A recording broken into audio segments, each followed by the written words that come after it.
এই কালাম অসংখ্য অলৌকিকতার চিরন্তর উৎস। এই কালাম মহা এই গ্রন্থকে, এই কালামে যখনই আমরা শুনি ঠিক তখনই আমাদের হৃদয় পিঠে ফোটায় ফোটায় দোলা দিয়ে যায় রহমতের পাক শিশির, মনে করে দিয়ে যায় প্রিয়তম হাবিব মুহাম্মদ আরবি সাল্লাল্লাহু আলাইহি ওয়াসাল্লাম। সকলে বলেন না একবার সাল্লাল্লাহু আলাইহি ওয়াসাল্লাম।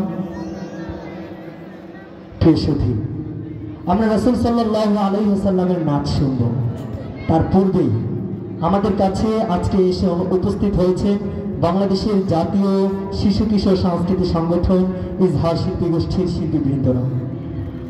এখন আপনাদেরকে চমৎকার কণ্ঠে একটি মায়ের সঙ্গীত পরিবেশন করে শোনাবেন বাংলাদেশের জাতীয় শিশু কিশোর সাংস্কৃতিক সংগঠন ইজহার শিল্পী গোষ্ঠীর শিল্পী মারুফ হাসান বনি।